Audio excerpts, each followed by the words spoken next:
Healthifer.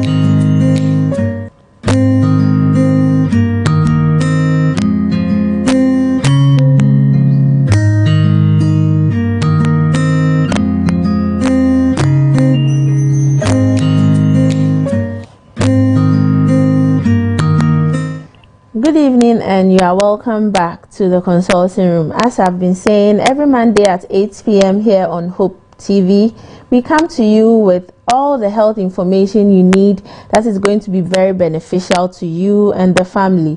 We try to give you very accurate information. Just a disclaimer that this is not your doctor's advice.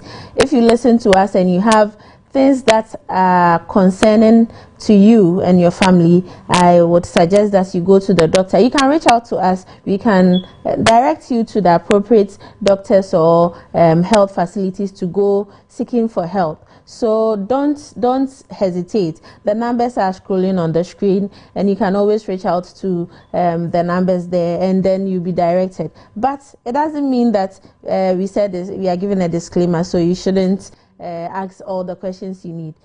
We always bring the experts here, just that we want you to go to the experts when you have any issue. Good evening, Dr. Here. Good evening. Please, I hope you are good and your week is going okay so far. Yes. Some people are saying you are appearing here too much. Please, is that true? Yes, I'm a regular guest. Okay, yes. So I hope you like coming here. Exactly. Because somebody said, I see the only doctor you know.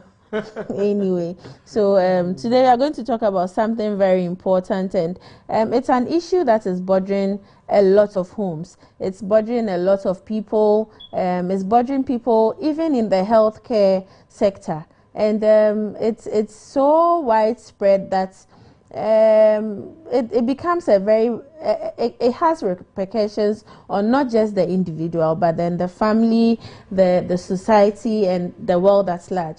We are going to go for our very first break. When we come back, you would know exactly what you are talking about. So even as you are going for the break, don't hesitate to join us when we are back for the break. Thank you.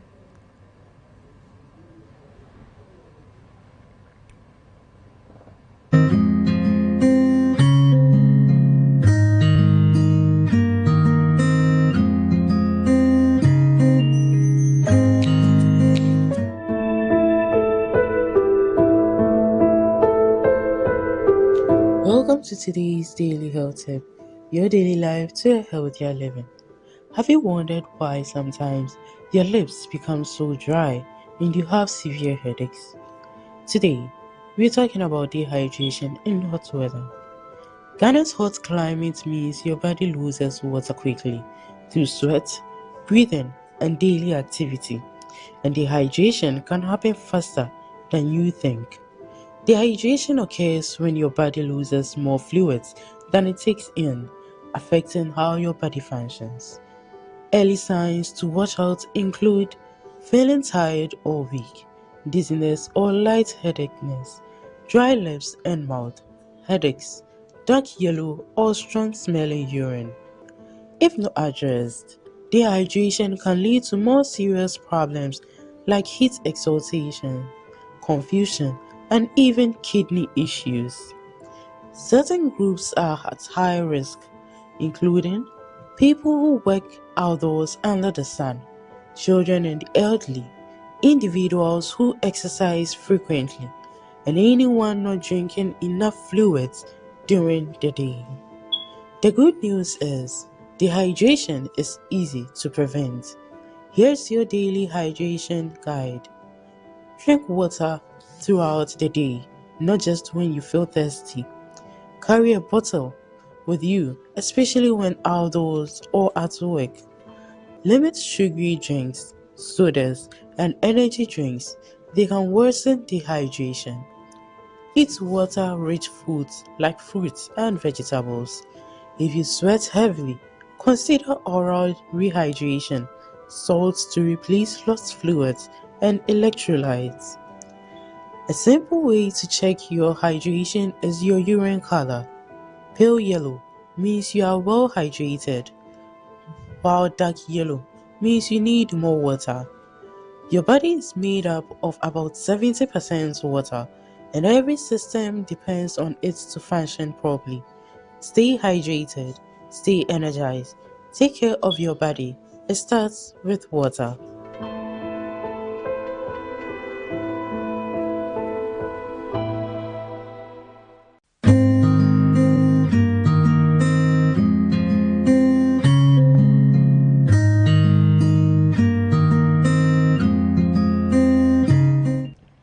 Yeah, welcome back to the consulting room. And today we are talking about a very delicate topic. This issue affects all of us. You might not know because a lot of people hide it so well. But when it becomes overt, a lot of the time we misunderstand the people that are dealing with this issue. We stigmatize them, we set them aside, and so they tend not to get the help that they actually need. And I'm pleased to have somebody who is working, who has the knowledge in that field. And sometimes some people think it's just about drugs, but really addiction has more of an edge to it than we know. So Dr. Ahia, the topic that we are talking about, you curated it and you said hijacked. Yeah. What do you mean by hijack? Because this is medicine, and who is hijacking who or what? Yes. So the word hijack, we can explain it as something bigger than you taking control of your thing and moving it in a direction that you have no control over. Okay. So let's say your car and somebody jumped in, you are driving, somebody jumped in. Probably the person is much more powerful than you. And they have taken your wheel from you and they are driving it in a direction where you cannot do anything about it. That is hijacked. Okay, so linking it to addiction, where's the correlation? Because hijacking something and addiction, what's the correlation? Yes, so we will just say that whatever a person is addicted to, the moment we use that word addicted, it means that particular substance or thing have taken control over the person's brain. Okay. Yes, that substance has hijacked the brain of the person. That is why even if the person, the substance is hurting the person, but is not able to do anything about it because the brain has been hijacked.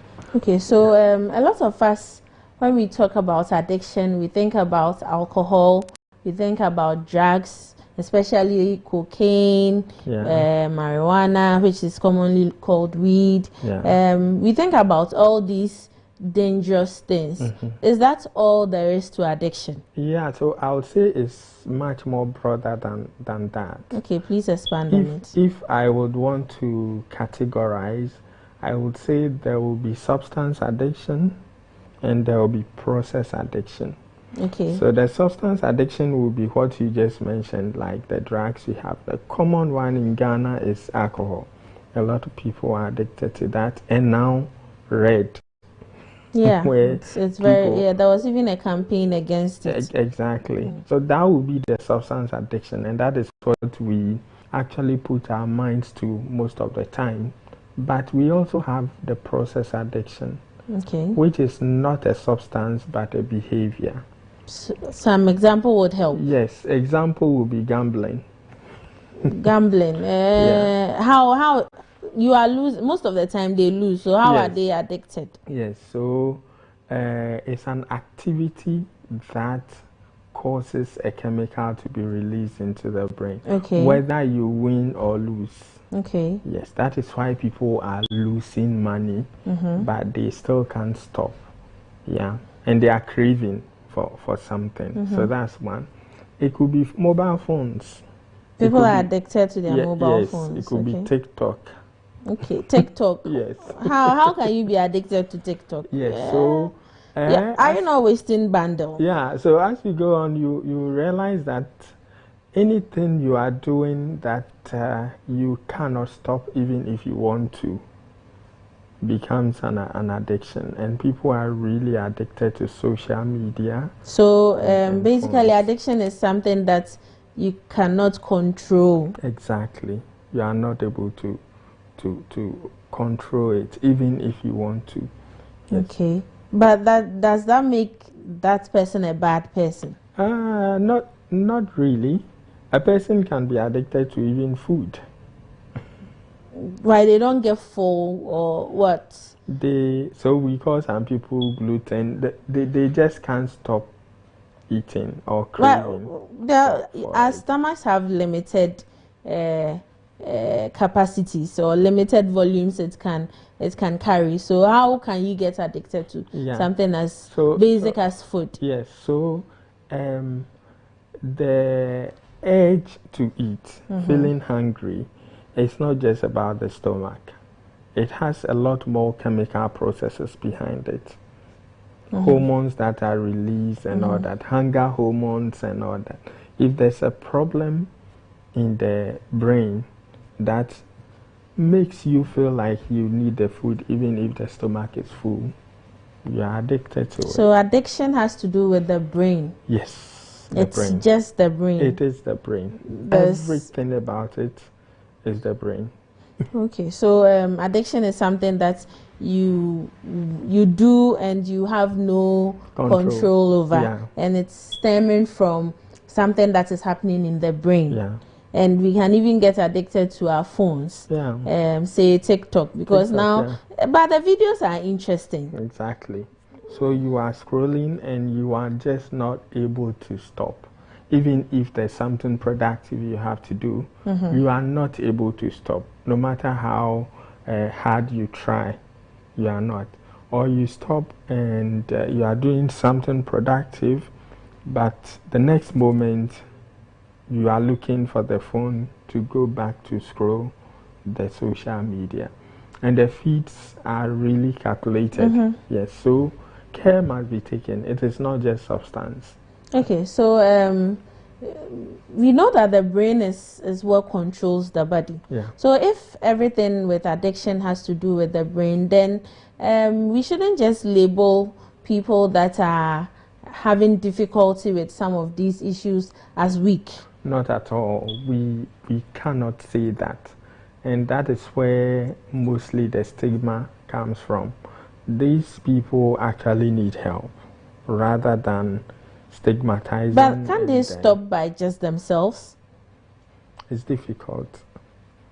Okay. The cases of people who have that strong will to stop, it's just 1 in 1,000. Mostly help is needed, and it also depends on the extent to which the person is exposed to. So addiction is an illness. Yes. It's just like having malaria. Okay. Yes. So you cannot just walk to somebody and say, oh, you are too weak, you have fever. You cannot say that. Okay. That is how it's supposed to be looked at. Because, in fact, if you look at the general definition, I just didn't want to use all the terms, but they call it a chronic, relapsing medical disorder. Okay. Yes. That is characterized by... So chronic means it's there all the time. Yes. Relapsing means that it keeps happening every time. Every time. So there can even be the person has stopped, but there's the edge too. Yes. And they continue to say that compulsive. It uses the word compulsive use of a substance or behavior. Okay. Yeah. All right. So we are talking about the brain. With addiction, you see when somebody has an ulcer or a wound, there's a wound on the body. When somebody has malaria, when you test the blood, you can see the malaria parasites in there. When somebody has HIV, you can see the HIV viruses in there. With addiction and the brain, are we able to see how addiction is in the brain? So that would be a very, very difficult chemical biochemical procedure. Normally, the diagnosis is based on the experts, though the psychiatric doctors and all that. They have a way of, looking at it, and it's mainly by observation and things like that. The tests will have to do with testing the levels of certain, especially when it comes to substance, the level of some metabolites or residues in body fluids. Yes, but mainly it's more of psychological, but there are specific things going on in the brain that is causing that behavior. Care to elaborate on these specific things? So that takes me to how this whole process of addiction happens. When you take the brain, it is a very complex organ, and a lot of things are created in there to aid human survival. Yes, so there's something in the brain that scientists will call the reward system. Simply put, feel good system, feel good in quote system. So this is put there for you to repeat behaviors, certain behaviors, and these behaviors leads to survival. Example is eating. So when you eat and you feel good, like when you say, oh, I'm satisfied, it is because there are certain chemicals released and it makes you have that feeling. So you would want to repeat that action to get that feeling again. And that is why they call it reward. So there's an action and the brain rewards you, so you feel good. Yeah. And these are put there to aid human survival and relationships. When it comes to addiction, the stimulation for this dopamine to be released is very high. The brain system is overstimulated, and the dopamine that will be released in a normal biological process is like 5 to 10 times in addiction. Yes. So let's say, I just don't want to quantify it with, but for people to understand, let's say when you eat, 5 meals of dopamine is released into the brain. Now, when you take alcohol, you are having like a full glass of dopamine released into the brain.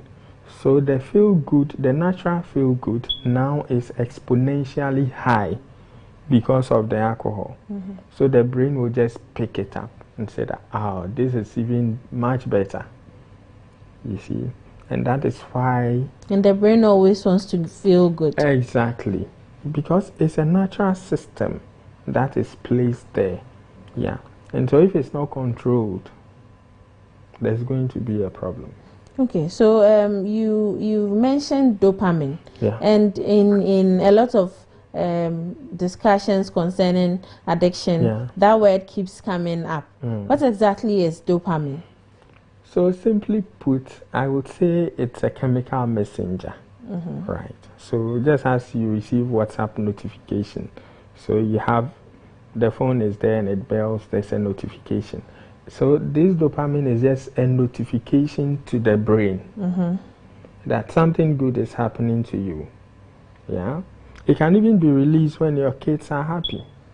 Oh, okay. When you have good conversation with a friend or your partner, those things, or even a hug.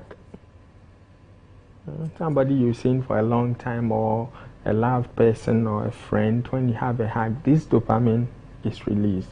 That chemical messenger tells the brain that something good is going on, and I like that, so it must be repeated. So I'll say dopamine is just a chemical messenger. So it's released. A good chemical messenger. It's a good chemical messenger. But then when it's too much, it becomes a problem. A problem. Okay. The problems are enormous. In fact, when you look at, when it's released in high quantities like that, the brain is very smart. It's a very smart organ. So what happens is that When it releases, let's say today is releasing high quantities, tomorrow high quantities, the brain now takes a signal that nah, this is too much, so let me regulate it. And there are certain things in the body called receptors. They are like specific, let me put it that way, that this dopamine have to bind to it for it to function. Yeah. So now the brain will reduce the number of these receptors. Okay. So now the dopamine receptors are reduced just to stabilize things. So now what will happen is that the same substance that is releasing high level of dopamine will no longer give that feel good feedback. Okay. And now you have to increase it to get to the level where the brain was so satisfied and felt so good. And that is how come you would keep increasing the dose of whatever substance. So it means taken. the person is not able to live normally now because the body has become so used to feeling good. Exactly. And even though it's feeling good, it's not feeling as good as it used to feel before. So now they have to do more of whatever they were doing to feel much more good. So that is what we call tolerance. So now the body is trying to tolerate and stabilize things because something strange is happening. This feel good is too much. And it's trying to regulate it. But on the other side, the brain also wants to feel even higher, better than what it was feeling before. So then the signal will go, let me increase the dose of whatever I'm taking. So I think this is where the misunderstanding lies for a lot of people, because now they see their friends or their family members doing more of the negative thing, and they think this person doesn't care about themselves to even care about the family members or the friends. Exactly. And then the stigma comes in. And there's even more serious issue with it when it comes to the family. Now remember I said the dopamine receptors are now reduced. What it means is that if a higher substance of alcohol or anything that is being taken have to be high so that the feel good will come, it means the natural things that somebody who is not addicted will do to feel good will do nothing to the person. I don't know if it's clear. So it's like that natural things we do to feel good will just be like a drop. So nothing will happen. So now their ties with the family will start breaking. They don't feel good when they sit to chat with family. They don't feel good when they go to work and engage in economic activities. They don't feel good. No, they don't feel good when their kids are laughing and saying mommy or daddy. That feel good is not there. Sometimes it goes to an extent of not feeling good when they even eat. So now the life of the person is revolving around taking that substance. That is why the word hijacked was used. So now all the other natural things that make the person feel good, because the dopamine receptors are reduced, they no longer do anything. So there's a disconnection between the person who is now addicted to something and their environment. Exactly. So all they are living for is the substance or the process. Or the process. That is everything that matters to the brain now. And at a point it becomes a survival instinct, and that is the danger. Okay, I think it's a bit sad that it is very sad. You wouldn't be able to connect with your environment, but you need something. Okay, so we are learning a lot. Addiction has to do with the brain. It is not just because the person doesn't have the willpower to stop. The brain wants to feel good. Exactly. And the brain, after feeling good, would try to balance things. But now the person is used to feeling good, so they would go back to getting more of whatever they used to feel good with, and now they even lose touch with reality. That's the simple process that is happening. Terms, Okay. So if this thing is so bad, why can't the body just stop it? Yeah. So there are times where the body actually wants to stop because it's hurting the person. So it's alcohol. When the person comes out of that stupor, the person feels like, nah. So in the cycle, we call something the operant cycle. In the cycle, actually there's a time of reflection and remorse and sometimes paying penance. You know, all these things are in the cycle of addiction. So there is the high, and then when the whatever chemical or process wears off, there's a time of reflection and there's a time of trying to pay penance, like, oh, that thing is bad. Yeah. But then immediately that process ends, the craving starts. And it goes through the whole cycle again. Okay. So it is not just about, oh, it's hurting, so I want to stop. Actually, there are people who really want to stop. It gets to a point where it's too much for them, but they just cannot. I think I've seen a video of a certain gentleman. He was picking rubbish around, and he was videoed by somebody, I don't know who. And the person, he was advising people not to start taking cocaine. That he wants to stop, but then he just cannot stop. That he's left home because he used to do bad things at home, and he didn't want to continue hurting the family. So now so he's gone away from home. Okay, well, this addiction issue. Yeah. So anyways, it's a very sad process to the extent that the person really want to come out. So there's self-consciousness in the example you gave, but the person just cannot. Yeah, he just can't, because when the guy that was shooting the video or taking the video of the man asked him, to wait, why don't you just stop? He said, Minti minjayo. I just can't stop. It's difficult. It's just like a trailer running down the hill and the brakes are it will crash and clear everything. It's just along going. That the driver really wants to stop it, but it's just not working. Yeah, and such people need help.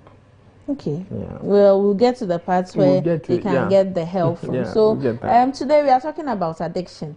If you or somebody around you is involved in any activity or any substance that they are addicted to, Hope Channel Consulting Room, we are here to help you. You can reach out to us and then we'll direct you to the right places to seek help from. On this note, we are going to go for our next break, and when we come back, we'll delve into some of the ways to help us get less addicted to things. So if the conversation has been interesting for you, don't forget to join us when we come back from the break.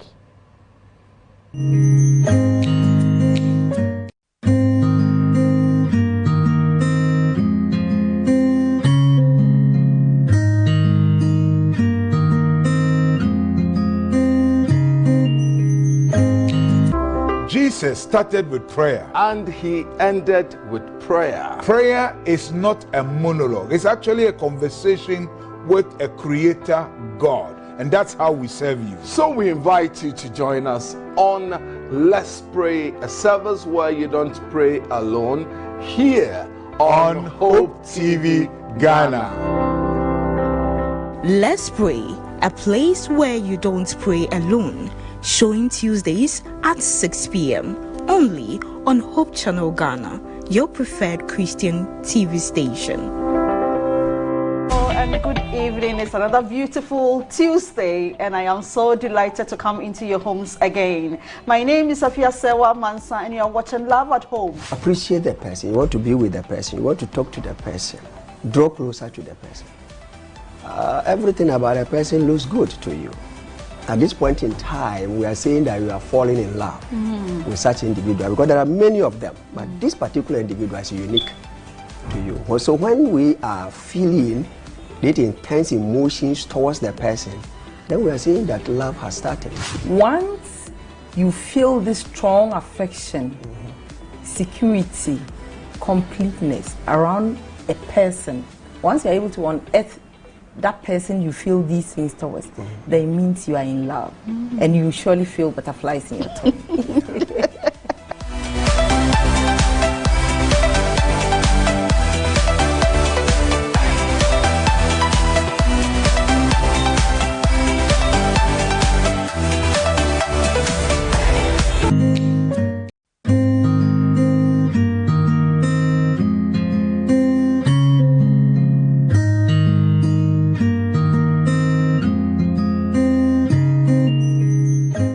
Welcome back to the consulting room. Today we are talking about addiction, and for a lot of us, we always thought that addiction is about substance. No, it's not about substance. It's also about process. That's something new I have learned. So Dr. here has a very short video that he wants to talk to us about, for us to better understand what we are talking about today. So Doc. Yes, so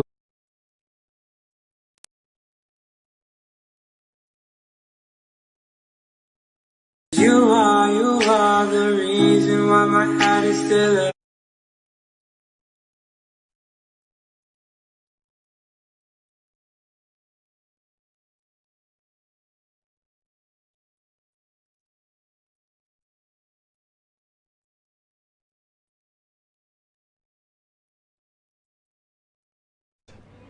now you realize that the jumping is a bit more slower than first. The high wasn't too much. Then it now runs to take the next one. Now you see that it's running so fast to get to the next one because it wants to feel that same thing again. Then you realize that it's now becoming darker and darker.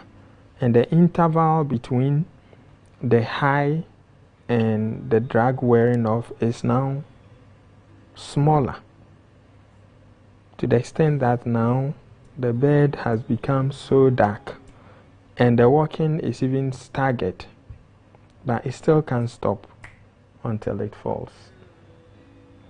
Yes. So we've just watched this video. What's you were talking us through it, but a bit more explanation again. Yes, so that is how addiction works. That's what we call so it's a pathology. So we name it the pathological cycle of addiction. So the first time the substance is being tried, whether friends, peer pressure, or at a function, or the first time it's taken, the body feels something new in the system, dopamine surge, and there's what we call the high. That is when the feel good is at a heightened, level. Then the body would be searching for that substance again to feel high again.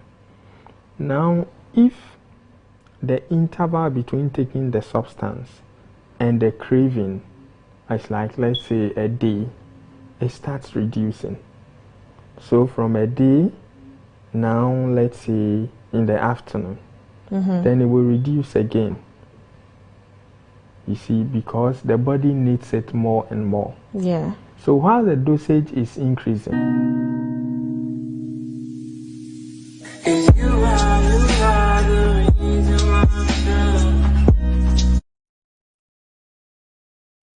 the brakes are all gone. And that is why it's dangerous. Okay. Yeah. So that was quite illustrative. Yes. I hope the viewers enjoyed the video just as much as I enjoyed it. So with the bird that was sucking that yellow substance, it kept going back to it, and now it was even running to it. Get it, yeah. And the interval between getting it was and whatever feeling they were feeling or how high they were able to jump and fly started getting shorter. And at a point, if you watch it carefully, now it's not even getting the high again. Yes, it was just jump. If it was jumping 100 meters, now it was just jumping just about 1 meter. 1 meter, to the point that it cannot get the high again. And when it gets to that stage, it is no longer about the high. So the first process is impulsive. There's impulse to go for whatever substance it is. And when it continues for a long time, it becomes compulsive. At the compulsive stage, it is not about the high anymore. It's about survival. So there are people who take alcohol and they do not feel good as they felt when they started taking it. At a point, they just don't feel good, but they need to take it to survive because the body now depends on it. And if you just say that, oh, you are too weak, and you take all alcohol from the person and lock the person inside the room, the person can die. Okay, how? Because the alcohol is killing you. Yeah. I've taken the alcohol from you. Why will you die when I've taken the alcohol from you? Yes, so it is not just about self-control. It is medical. There's something we also call withdrawal symptoms. When you remove the drug, even in the normal, therapy, there are some drugs that you don't just withdraw. Yes. Yeah. You have to taper it down. Exactly. It's like weaning the person off. So if you take whatever substance there, just like that, it can be fatal. Yeah. Because now the person's life depends on it. The brain has been wired and deceived to the extent that I need this for survival. So you can have serious symptoms like tremors, convulsions, vomiting, restlessness. And all these things have a negative effect on the body. Exactly. Because convulsions is just your brain frying up itself. Vomiting, you are just pouring out all the water that you have in your body. Yes. Okay. And the tremors too, you really cannot do much. You can't eat, you can't work, you can't, if you're a driver, you can't drive. Yeah. If you cook for a living, you will not be able to hold a ladle or a spoon to be able to cook. So that's quite sad. So it's not just because they are weak and they cannot.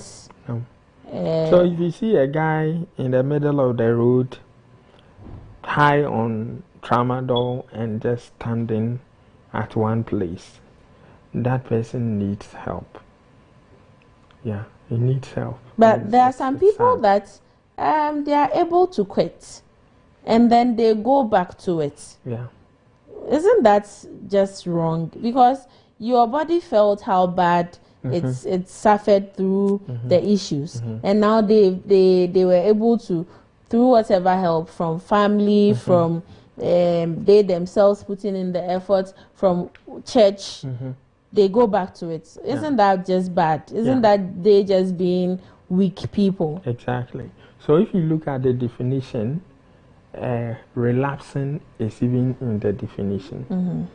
And this is because the body was once exposed to such substance. And the body keeps cues that leads to that feel good. Yes. So relapse is very common. Okay. It's very, very common.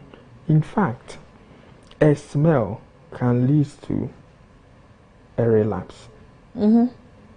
Talking about smells, I think I always used to wonder why people would say this perfume reminds me of somebody, this scent reminds me of somebody. So when I was a medical student, I had the opportunity to go for an exchange program. Yeah. And the society, the place that I went to, they take coffee a lot.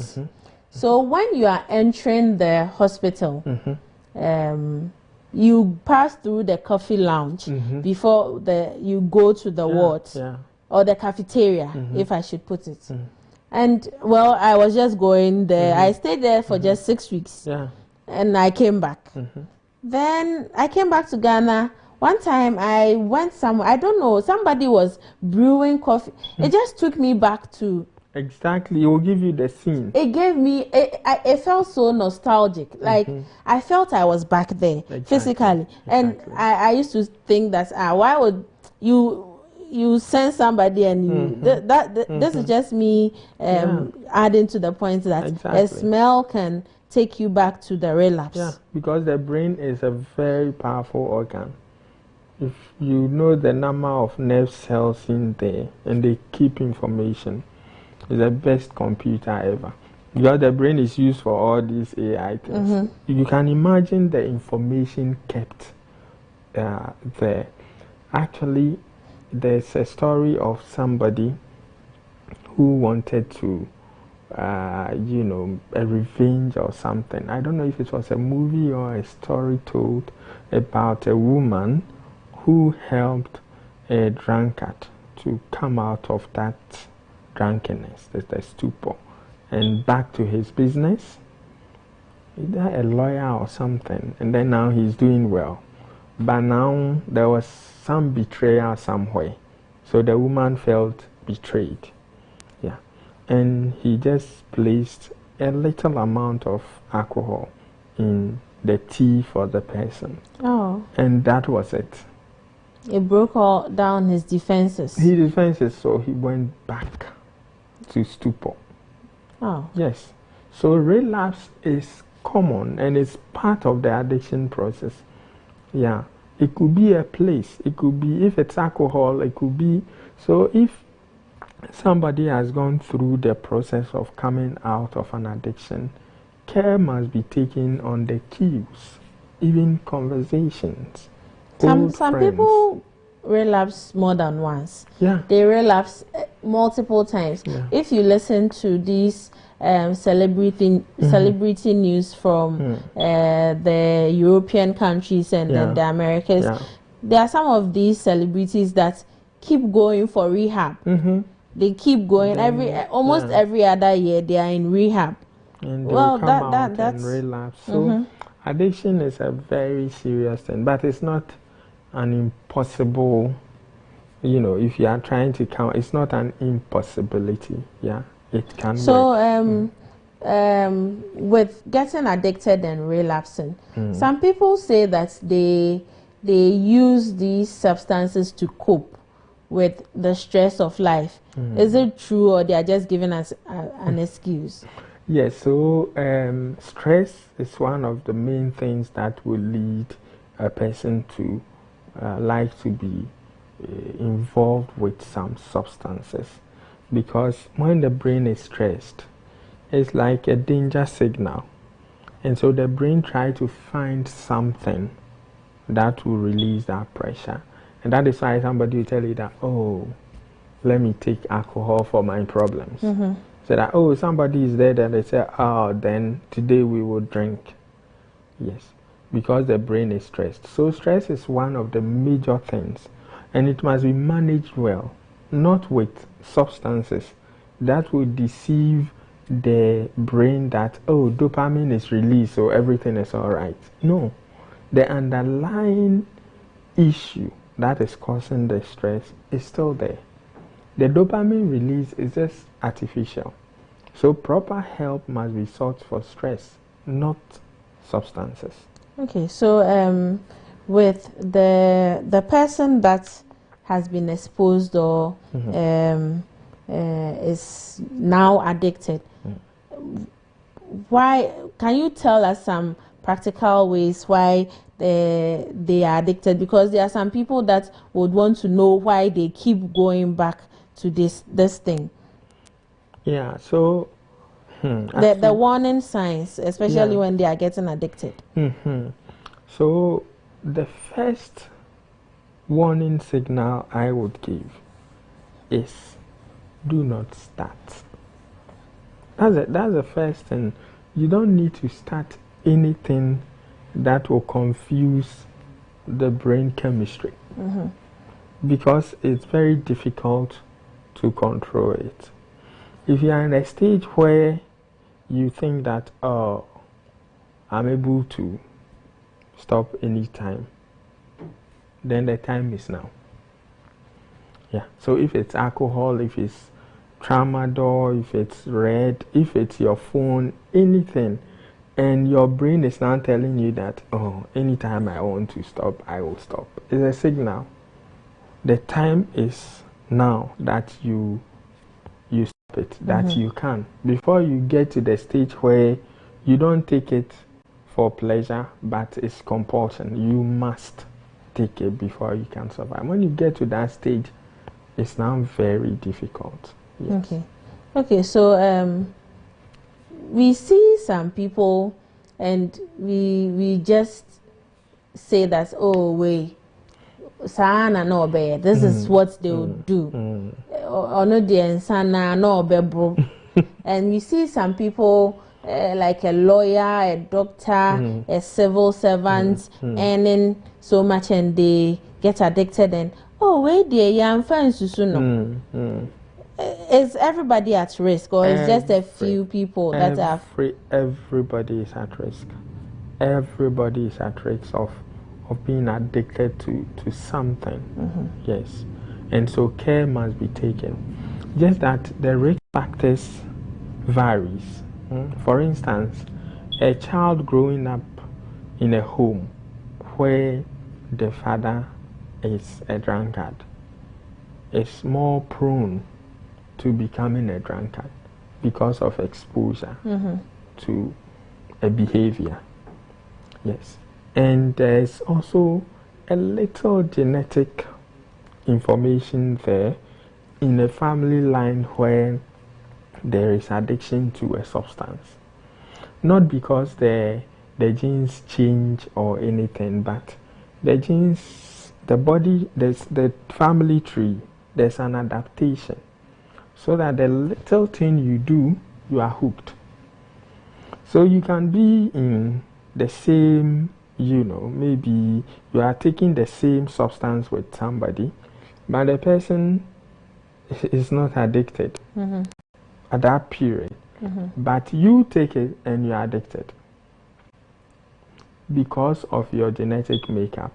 We are all different.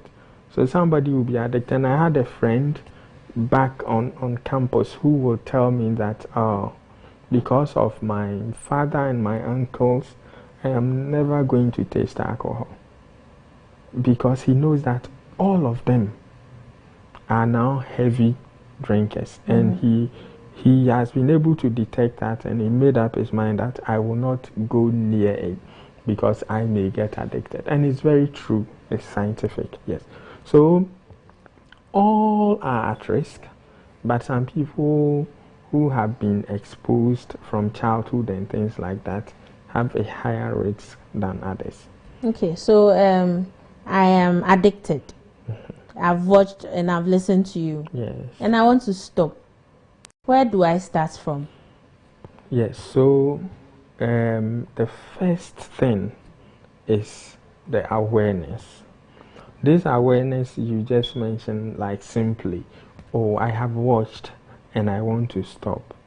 It's actually, I would say it's a gift to be able to acknowledge that I need help or I want to stop. That alone is a step up to overcoming the addiction. Yes, so that's the first step. Okay. The second is to seek help. To seek help, and that is where family comes in. Yes, and the family is very difficult, especially when even in Christian homes where the person will just be abandoned, and there are words like, you are destroying this family. Never say that to a child who is addicted to something or a family member. You block the whole thing. You must find different approach to do that. Yeah. And then the family showing love, then the aspects like the doctors, the psychiatrists, the psychologists, all of them will come together, and if need be, a rehab, because some of it cannot be managed at home, especially when withdrawal symptoms are coming in. And the last thing I want to talk about is spirituality. Yes. So we are Christians. There are those who are not Christian, but in whatever it is, scientifically, spirituality also helps. Believing in something higher and meditating on something, it has been proven that it helps. Can someone get addicted to spirituality? Anyway. Yes, so that's just a throwing. Yes, but that's difficult, you know. The brain sees those things as the normal things you need to do, but it can go extreme, where somebody is on the field for 3 days and he feels good when he is there. So that would have to be looked at. But these are the things you need to do.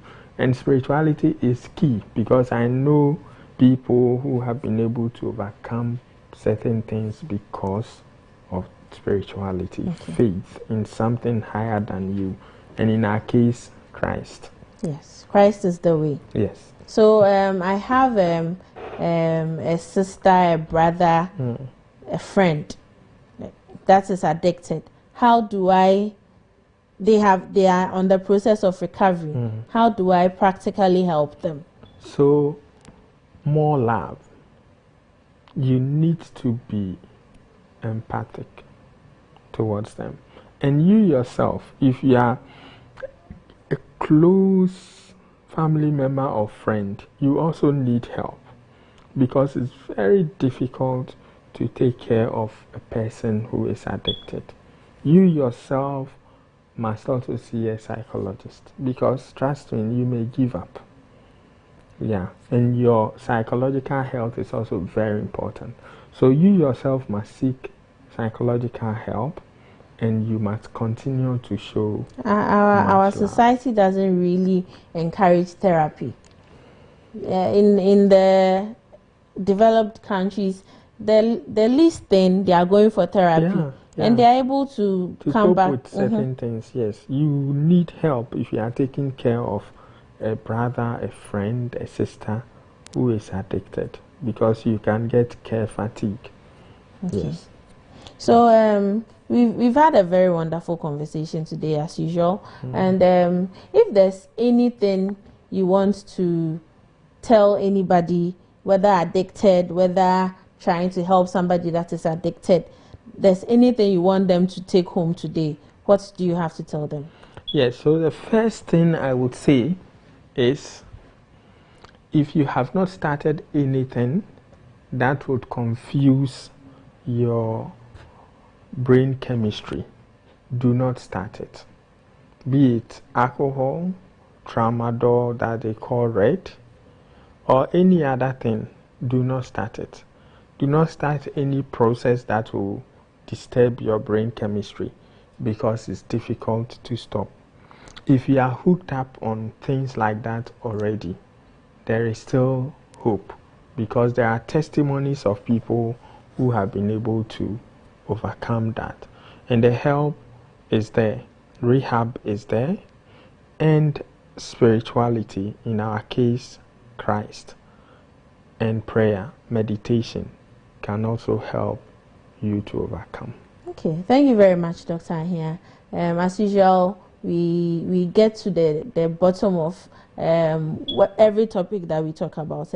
We hope that even though people are saying you are coming too much, you will continue coming. Yes. And just tell us a bit about your work. Oh, okay. Yes, so I'm a doctor of veterinary medicine, and I'm talking about drugs and how they work now, because I have done an MPhil in medical pharmacology as well. Yes, and I'm currently doing a PhD in pathobiology. And you own I own a veterinary hospital as well. Your number, so that if they want to contact you. So Mishvet Veterinary Services, you can get us on 0240113082. You take care of all animals or most animals. Except snakes. Anyway, so tonight we have learned that addiction is simply not about willpower. It's about the brain. It affects the brain, it impacts the family, it impacts friends, it impacts your work colleagues. And if there's anything that you've learned, there's hope. You can recover from addiction.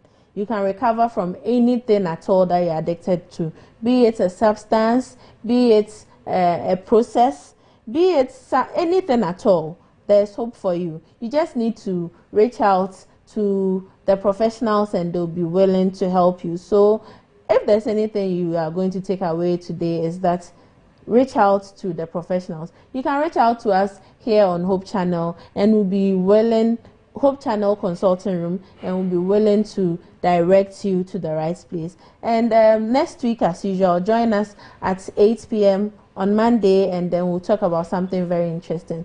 It's always a pleasure being your host. I am Dr. Mami Fuakosa. Have a good night.